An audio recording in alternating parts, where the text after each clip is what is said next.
Thank you so much for joining us. Sure, I think Charlene should be here shortly. Yes. Perfect. Deb, do you prefer Deb or Deborah? Either one, just not Okay. Debbie. Oh my God. Oh, God. I outgrew that a long time ago. That's funny. Yeah, no, I just got an email addressed to Debbie, and I was like, please stop. Oh. We got through this, but it's okay. It's just a preference thing. So, Okay. is No everybody worries. doing well in this weird time? Everybody's doing well, Yes. as to be expected. Yeah. I really appreciate you being here. Oh, you're more than welcome. Thanks for inviting us. Of course, and telling your story. We're excited. Yeah, I don't know if you saw yesterday, but we did a car rally down along the Wilmot Prison Complex, which has, I think there are 7,000 people housed on the east and west sides of that piece of road. It's in the southeast part of Tucson. There are 2 federal prisons and several state prisons. And I guess they'd gotten wind that we were going to be there, so they had blocked off all the entrances to the parking lots and things, but we still did our thing. So Wow. Yeah, we did something very similar to that yesterday with through the ACLU. We did the same thing. We circled the Department of Justice downtown. yeah, It was nice. We POC have about down there, 80 yeah. cars. How many? 80? About 80. I think we had about 40, which for Tucson, pretty good turnout. That's good. Yeah. Charlene, hi. How are you? Hi. Great. Thank you for being here. I really appreciate both of you, and I really appreciate my host, Thank Leticia, you for inviting us. of course, for putting this all together. So I guess we can get started. So briefly, my name is Ramel Russell, and I've been making lifestyle shows for the past 5 years now. My background is in biology. Then I did fitness for a while, trained NBA players. After I was on Fox TV, I jumped rope on TV for an hour straight. They hired me. So that's when my love of media actually came. I pride myself on still practicing what I preach. I'm passionate about the prison industry because I was wrongfully convicted. It's been 2 years. I was in San Quentin. They shipped me around, and my ex-wife was a lawyer. Her firm was doing unethical activities. So I saw a different side of the judicial system. And after it was overturned, I could have lived my life like nothing had happened. So I left California, moved to Texas, and that's when God blessed me to get a bigger platform. And my wife now, my current, not the same one, but my wife of 16 years now was like, you got to tell your story. I'm like, no, I'm not ready. So to make a long story short, I told my story and I got a bigger platform. So we run a media company based in Singapore, India, Malaysia. We have an office here. Wow. So, and I'm just here. So I was talking to Leticia a week ago, two weeks ago. And I was like, you know what? We need to have our own show and talk just about the prison population. Just talk about them to give them a voice, because I feel that they don't have a voice. It's almost like the unforgotten society that they really don't talk about. So we put this together. So it's unofficially called just Prison Talk. Okay. And that's basically my Nice. story in a nutshell. So if you have any questions, you can always reach back out. So I'm going to pass the mic to my lovely host. I love this. So after the pandemic is over, we are looking to shoot this professionally in a studio setting. And I think it's really important to talk about these issues to people who usually don't follow criminal justice related issues, so that they can really understand an issue that they've never really approached. And so I met Charlene during my year as Miss Maricopa County and doing my advocacy on criminal justice reform. This is an issue I truly love. I've spent time with the women in Perryville, which was the most fulfilling time of my life. I don't think I will ever give up this issue. I will always be an advocate for people behind bars and people who are impacted. So should we jump straight to it? We could. Let's jump straight into it. So our first guest that you mentioned is going to be, we're going to start with Charlene first. So Charlene, I read your story and it really touched me. Let me ask a question. So before you had your experience in the system, how did you see the judicial system before this actually happened? I never paid one bit of attention to it whatsoever. I thought they were probably just doing the very best thing to keep the public safe, and that whoever was in prison deserved to be there because obviously they didn't know how to follow rules. Okay. So, no, I was very naive. And so even when my son was first arrested, he had been in some other trouble, but it was like traffic tickets, fighting with the neighbor, other things like that. So things that weren't anything that were like absolutely concerning to us. Yeah. But when he did get in trouble, and we were expecting to have maybe a 10-year sentence, but at the end of the trial, and I do believe that part of it was trial penalty, he ended up with a 37.5-year sentence because he took it to trial. So that really, once I woke up from being blacked out after receiving that sentence, began to realize that everybody in prison is not there because they received fair sentencing. Yeah.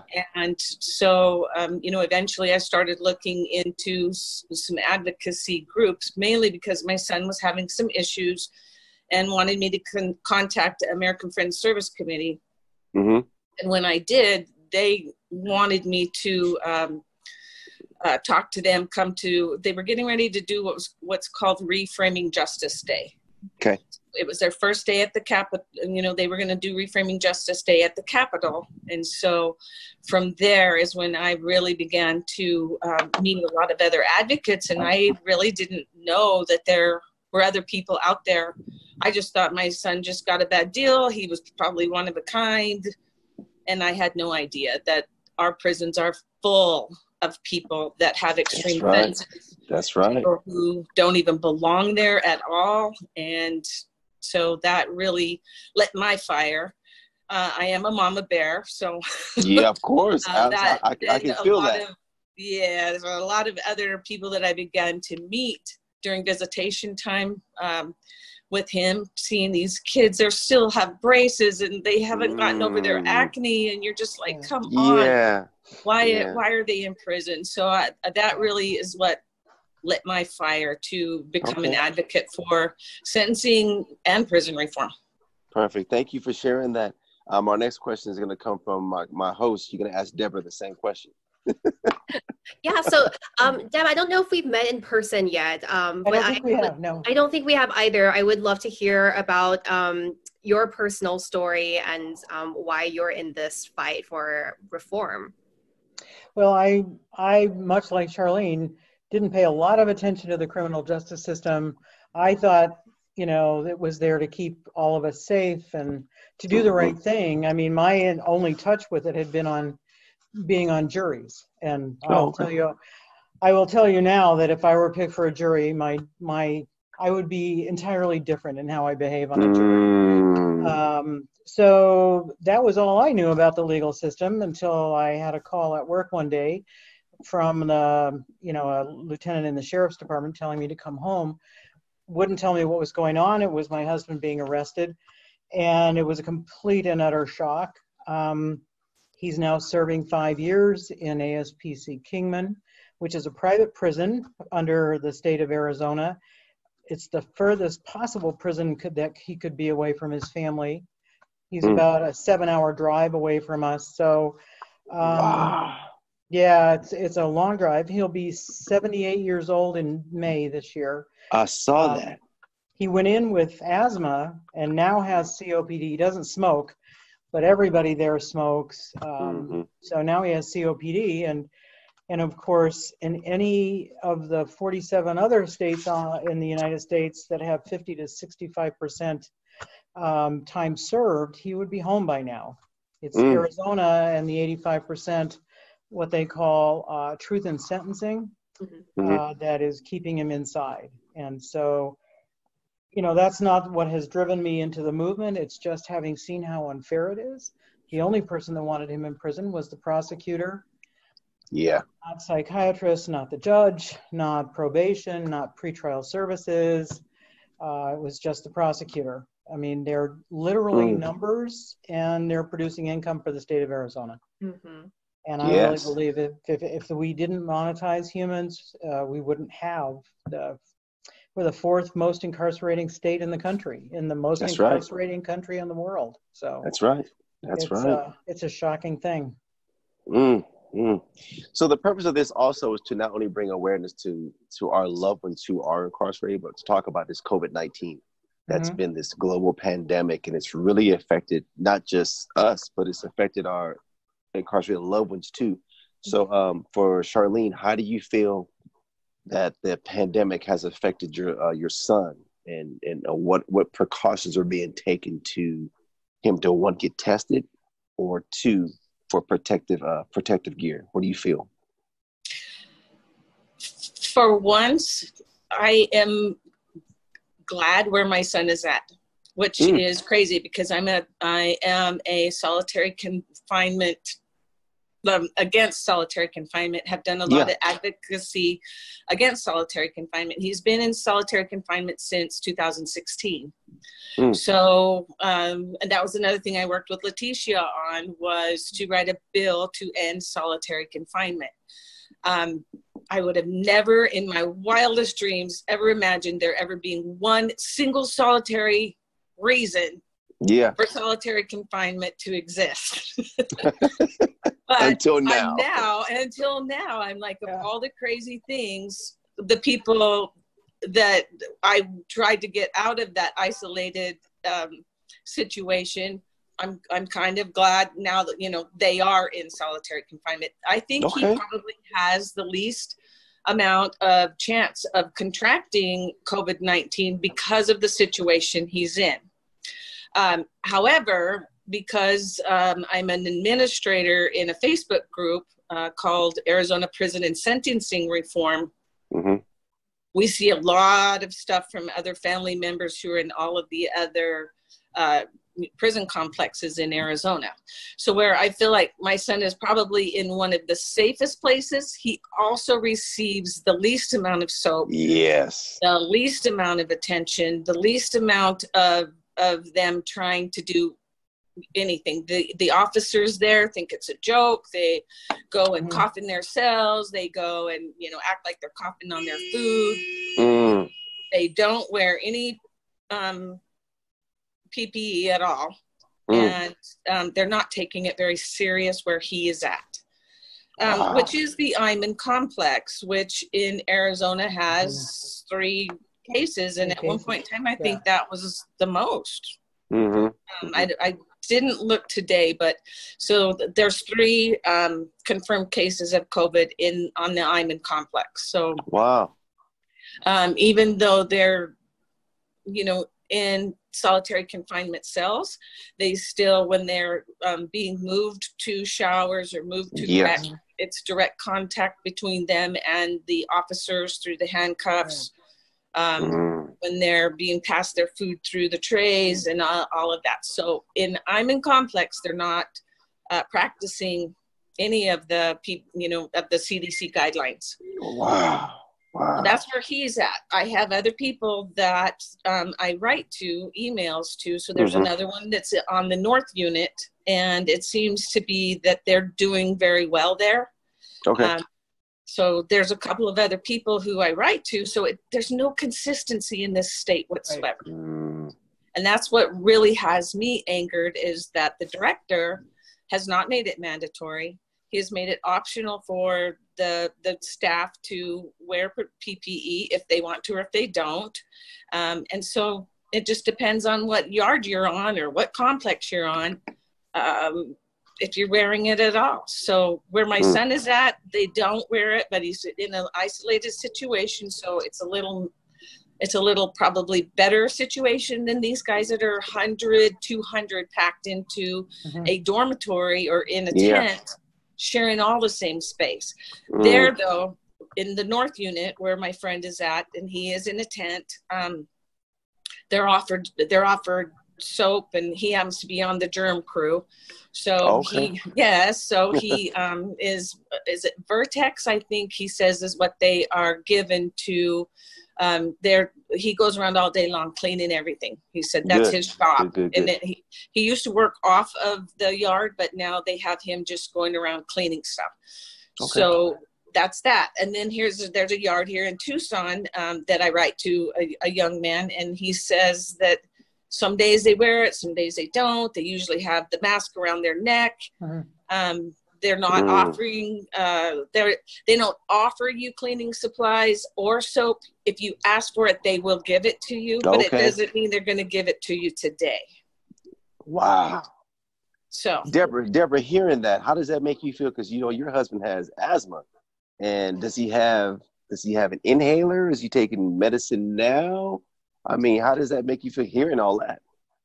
You know, they have what they call KOPs, medication that they can keep on their person. Okay. I think he has an inhaler available. I have to double check with him on that, but the inconsistency is really a significant issue, because in Kingman, where he's at, they are handing out bars of soap every Monday. Okay. But the COs, the guards, are, if they have a mask, they typically are wearing them under their chin, which of course doesn't help anything. And they're so confused, they're in controlled movement, and the COs and guards are so confused about how they're supposed to be moving them and when. They have to go for many things through what they call a horseshoe, which is deliberately just 2 people wide, so people cannot congregate or have space. Okay. And they go into a U-shaped thing. That's what they call the horseshoe. And they have to go through this to go to chow. They have to go through it to go for meds. So they are literally facing each other shoulder to shoulder. And they are queued up and they're held in there for 15 minutes or so. Wow. Breathing on each other. With the guards that aren't wearing the PPE, which is really ridiculous. There's no soap in common areas. There's no soap or water going into the chow hall. I mean, really, the only thing that I can tell that they're doing is the soap each Monday, which is, that's great. And, you know, we have 2 free phone calls a week. That's nice. I think that's true in your son's unit, isn't it, Charlene, that they have 2 free phone calls a week? And then I get 5 envelopes a week now or something to mail home. Oh, okay. So a little humanity, but I do wish they would, take the CDC guidelines seriously.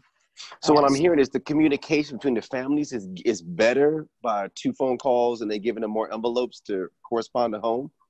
No, you still get the same number of phone calls in a week, but 2 of those phone calls, depending on what your classification is, are free. 2 of those are free. The envelopes, you can mail as many letters home as you want, I presume. Okay, good. Now they're distributing 5 free envelopes, which is really terrific for the indigent guys, because honestly, if you're indigent in there, there are no jobs right now other than cleaning and some porter work. Yeah. Everything else has been canceled. So those guys are having a hard time. So I've also read a lot of debates of whether people should be released who are not considered to be a threat in the community or have committed nonviolent offenses. What are both of your thoughts on this issue? If we were being humane, I think we would take it to, if you really begin instituting something like earned release credits, like other states have, and get us down to that 50 to 65% time served, so that we can relieve some of the crowding issues. My husband is in one of the dorms that Charlene described, where there are 200 men in there. And a lot of them, because, we've tried to get information in about what the CDC guidelines are, but a lot of them are not paying attention. So, they're still lifting weights together, sweating all over each other. What? It's crazy. I think, they're allowing kinds of behavior that really should be stopped for now. They had a GED graduation a couple of weeks ago where they pulled out all the people graduating with GEDs and had them in the visitation room sharing cake. I mean, so far in Kingman, nobody has tested positive, but I think they've only tested something like 15 people out of 3,000. Wow. As of yesterday's numbers, the head count was 41,796 in the state prison system. They have so far tested only 133 incarcerated people. And out of that, they have 22 positives with 36 still pending. So that is a tiny, tiny number of tests. Yeah. We're going to take a small commercial break. When we come back, my co-host, she's going to talk about her role as being a lawyer and what she can do to help advocate for their fellow incarcerated inmates. We'll be right back.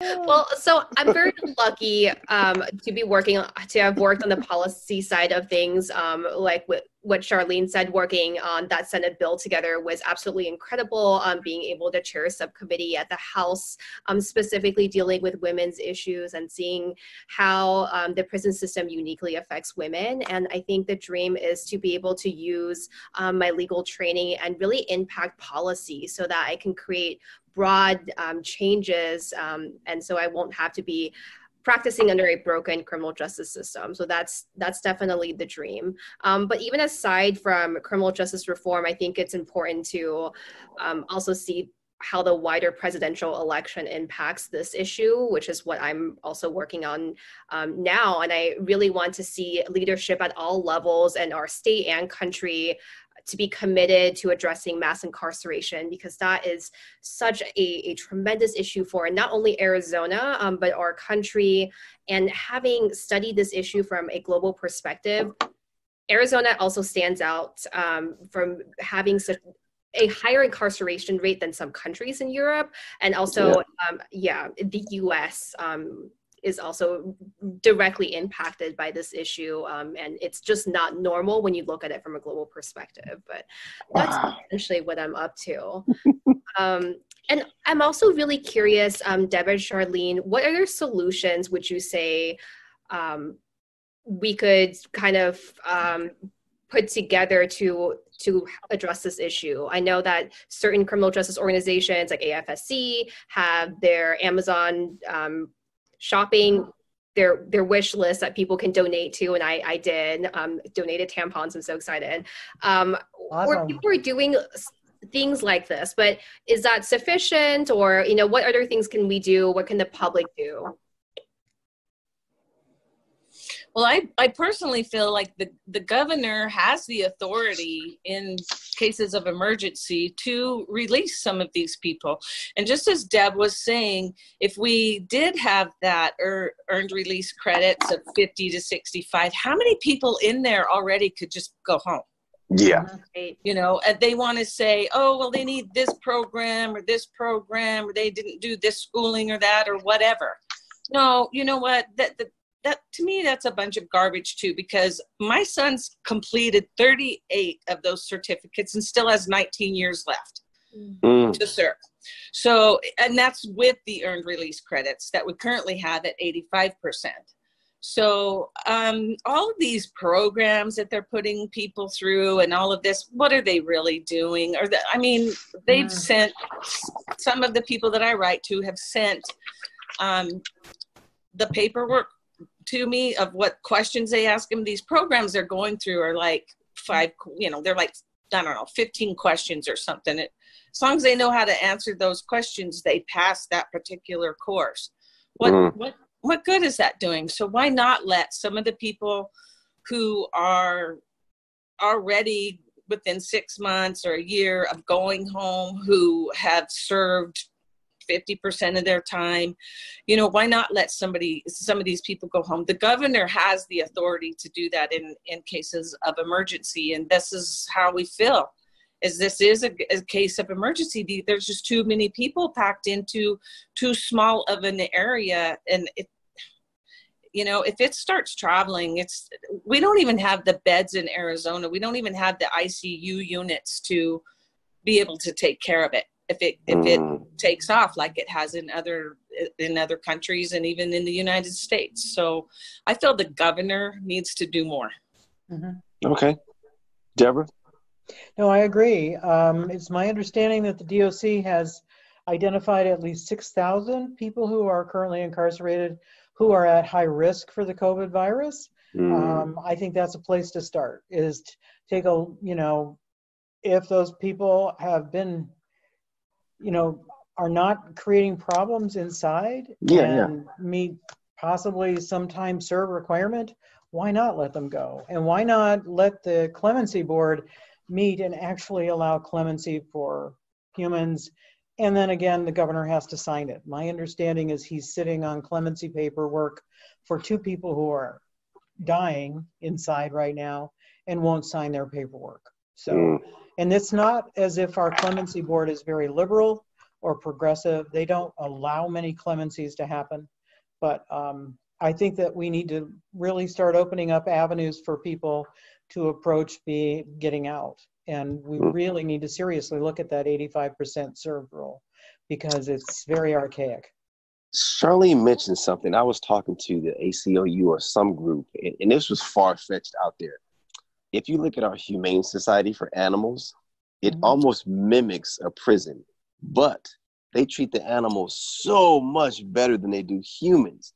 Like, I'm curious to know, what are the specs for a cell, quote unquote, for an animal? How often do they have to have interaction time?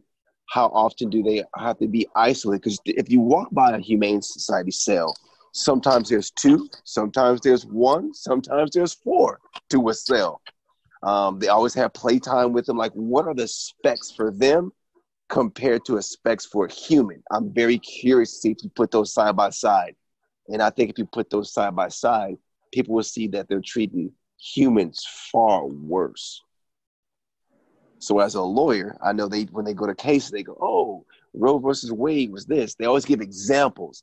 So I think if they pulled on that coattail, I think something might change. That's just me being far-fetched.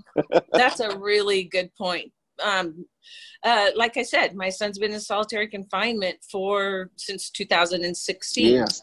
You know, and it began not as a problem that he was a problem. He was having a problem and went and asked for help. And by them just ignoring it and just before long, he became a problem because he was angry. You know, but I agree. He's been in the 2-man cell. But he's been pretty much in a 1-man cell for quite a long time now. But since he's been in this situation, wow, they treat animals way better than they treat adults. Yeah, they do. Way better. I mean, not adults, but inmates. They treat them way better. Animals, that is a good association that you made there. Now you have me curious also what they do, because there's days sometimes that my son doesn't even get to come out of his cell. They're supposed to come out, they're supposed to have 1 hour out a day, but when he was on the Tucson complex, it was only 2 hours out every other day, which still averages, 1 hour out every day. But now that he's where he's at on the Iman complex, that sometimes it's 2 or 3 days before they'll get a shower. Sometimes it's, I think they feed them on a regular basis, but I can't even be sure of that, because we do the best we can to make sure that he has store and commissary as supplements. So because I've never heard of a Humane Society being overcrowded or overpopulated. Never. Ever. Right. Oh, we got too many dogs. Great point. And one of the concerns about this, not only just the blatant human rights violations that occur in prisons all the time, it's also the fact that what impact does this have on people psychologically when they come out? Because my argument is this does not make our community safer by treating people horribly. Charlene, you mentioned, your son being angry. You can take a normal person, put them in prison under these conditions, and they would come out as worse human beings. That's right. Yes, absolutely. And so for you, Deb, what challenges do you see when your husband is released in a few years? What challenges would he have to overcome, in your opinion? Well, he's been having grand mal seizures inside because of the stress. So when he comes out, it's going to be a long time before he can have a driver's license again. So, I mean, the initial challenge is going to be getting him from one place to another where he has to be, whether it's the probation department or check in with God knows what, and coming to understand what the requirements are for him and getting him to those places. That's a tactical thing. I think, strategically, I mean, I can't even imagine for Charlene's son with so many years incarcerated, you're coming out to a new world. Bill is going to be serving just under 5 years. We were talking about it today. This is a guy with 2 degrees from MIT, you know, a double E and a second humanities degree from MIT. And even networks, setting up networks are different than they were when he, you know, I was explaining to him I just converted to a mesh network where, you know, I know what you before mean. he went away, you know, things were much more on a linear kind of a path on that. And, you know, it's just going to be very interesting having the roles reversed in certain areas of our lives, you know, because frankly, setting up the network would not have been my first priority when he was around the house. That would have been, oh, good, go take care of that. But and then there's the emotional. I mean, what do you do with 5 lost years? Right. You know, as a family, you know, how do we reestablish family relationships, extended family, as well as the core family, you know, with our son and myself. And it's going to be a long path back. And honestly, when I think about Charlene's son's sentence, which is horrible, just terrible, I can't even imagine what it's going to be like for him coming back out. And you know, I do letters to incarcerate people all over the state for AFSC. I respond to the letters that they receive, and some of these long-term sentences, it's just really heartbreaking. The people getting ready to be released after having been inside, if you think about it, since the 80s or 90s, or even the beginning, you know, the aughts.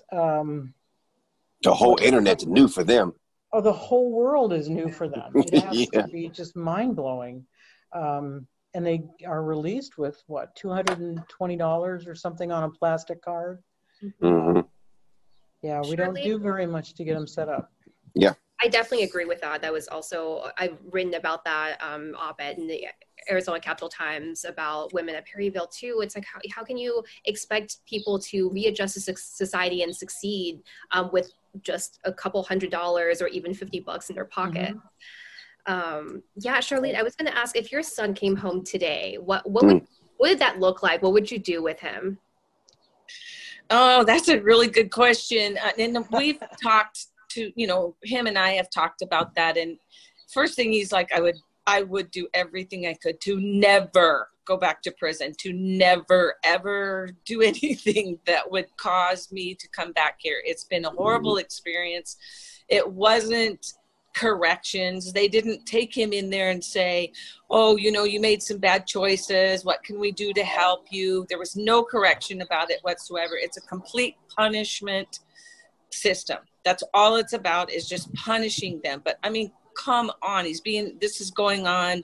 He was arrested in 2007, spent 1 year in jail because he took his case to trial. And so this is his 13th year of incarceration, basically. So we have discussed that, and I have thought about that. If he came home today, you know, it would be very difficult. He worked a few jobs before he was arrested. He worked in landscaping. He worked in, you know, he hauled rocks and that kind of thing. So I think he could probably get back into the labor, you know, field.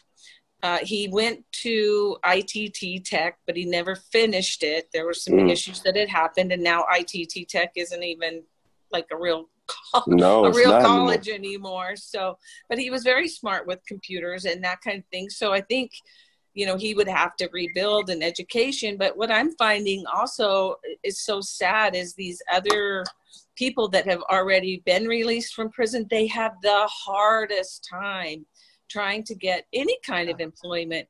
And a matter of fact, Deb and I are in another advocacy group called Mass Liberation Tucson. And our leader there has been out of prison for 20 years, and he just lost a job because he couldn't pass a fingerprint. Right. But was it just the fingerprint board? Because he had he had been in prison 20 years ago. And so he had to even ask, you know, for references from Deb and I to to the fingerprint board, to Arizona fingerprint board to give him a reference. And it's ridiculous. He's a recovery specialist. It's RSS. What does that mean? And he's been doing that for a long time, but he happened to switch jobs. And when they ran a background check, he had disclosed it, but I guess they didn't find it. But so, yeah, even with my son, having that in the back, as your background, where are you going to find work?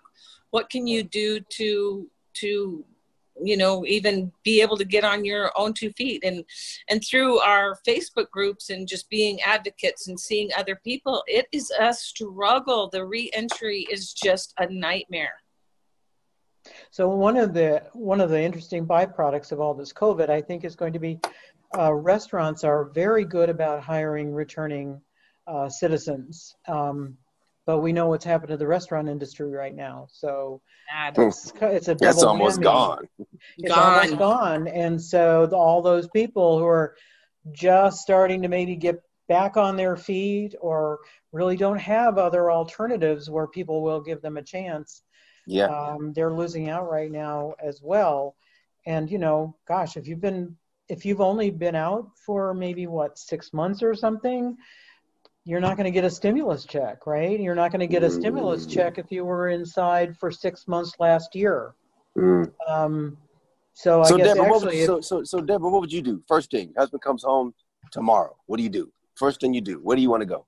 I think we're going to have to go down to probation. I literally think that the minute he hits the ground, there will be a lot of tears and, have family members that will greet him, get him out of the prison blues, and literally get him right straight to probation because the requirements are so strict. And if what do you think he'll want to do first? I'm sorry to cut you off. I think he's going to want to order food that he actually gets to order himself. There you go. That's what I was trying to get this to go to. Yeah, I think it's going to be as basic as, even probably Taco Bell or McDonald's will look. There you go. I'm telling you, he will like that because when I came home, my mom asked me that same question that she just asked. She said, "What do you want to do?" I said, "I want to take a shower by myself." Oh, there you go. She was like, "What?" I was like, "I want to take a shower alone." with soap that you like the smell of, and your own shampoo and all that. Yeah, so I guess I'm going to have to think about. It's going to be the little things, I have a feeling. Probably sleeping in a bed you're familiar with.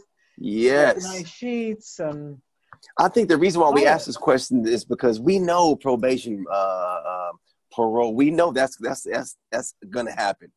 But the simplicity in life, like I want to eat a hamburger or I want to have a beer or wine. I want to have something to just remind me that I'm human again. Because you got to think, when you're locked up, they treat you like it's horrible. And God forbid there be a fight. They strip you down. They strip search you. They make you bend over, spread your cheeks, cough, lift up your sack, they call it. I hate to be graphic, but that's what they do to us when we're locked up. So when I got home, it's like, I want to take a shower by myself. I want to eat a meal by myself. I want to enjoy this meal. And I want to just smell. I remember the first time I saw a tree. Like, not behind a bar or a mesh screen. And when I looked up in the sky, I was like, wow, the sky looks so beautiful today. So it's those simple things, like a hug from a loved one. Those things that I think we're trying to get you guys to say. Well, I think he's going to be happy to sleep where it's dark and where there's quiet, because he says it's never quiet. Never. And the lights are always on and somebody's always poking at you to make sure that you're there, Yeah. I have a feeling it's going to be silence and dark and probably French fries and a milkshake. There you go. There you go. Look, I really appreciate you guys being on the show. If you guys have any other questions or concerns, please reach out to us. You have any other questions? I have one more. So keep going. What can the public do? I think going back to this question is, I think the ACLU was gathering signatures to write to the county attorney or things like that, where there's simple things that people can do to help this issue. I think Charlene had it right. Contact the governor's office. Let him know that being the fourth most incarcerating state in the country is an embarrassment, and that we need to let some of these people go home. We need to, and honestly, we have very important elections coming up in November where the county attorney's office in Maricopa County and Pima County will be decided. And we have the choice between people who support the death penalty and long-term incarceration and think everybody behind bars is a bad human being, and people who are progressive and believe in second chances. We have those distinct options right now. This is a once-in-a-lifetime voting opportunity.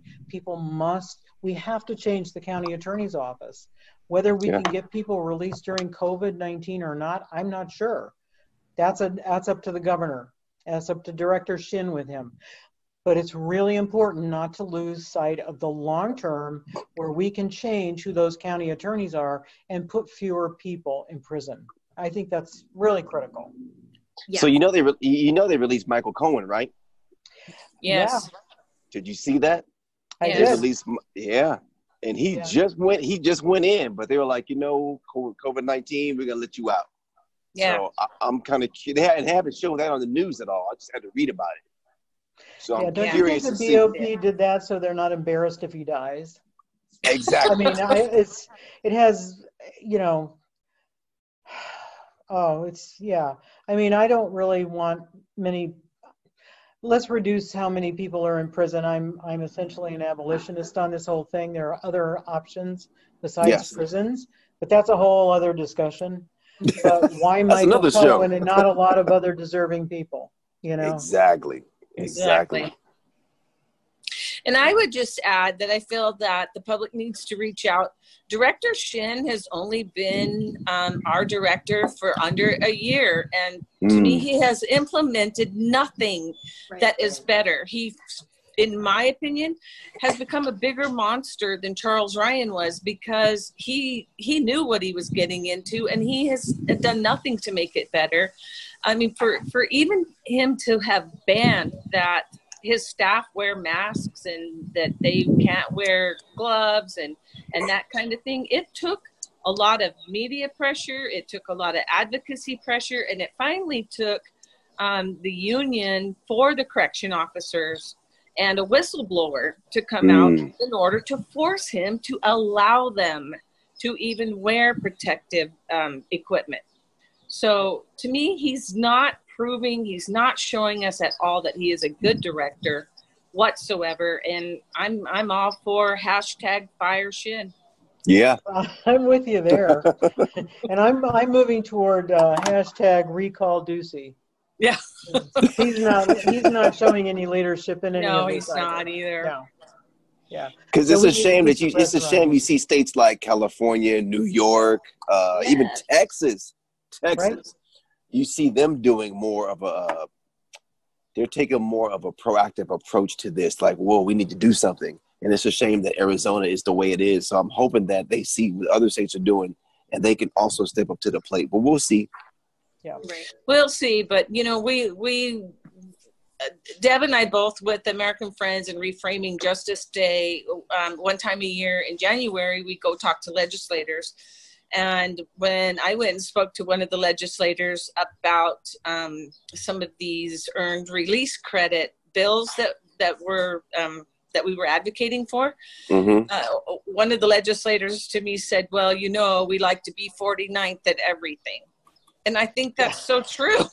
Arizona ends up being 49th in education, and we're just like the worst at everything. So it's like, I really wish Arizona would step up to the plate and do something like you said. Texas has done these things, but it seems like our governor is more of a follower than a leader, even though he likes to say he's a leader. He waits till everybody else has done it, and then, okay, I'll follow along. Wow. Well, ladies, thank you once again for being on the show. I mean, I'll edit all this and put it all together, and you'll see it Monday. You have any other questions? Do you have any other questions for us? No, thank you so much for this opportunity. You're welcome. Thank you very much for the opportunity. You're welcome. Thank you. And we'll talk to you soon. And that's it. That's a wrap here on our unofficial talk on prison reform. So if you have a story and you want us to feature you on this show, please give me a call, send a direct message, and we'll be sure to get back to you. All right. Thank you so much, and we'll see you soon. Thank you. Bye-bye. Thank you. Bye. Bye now. Bye.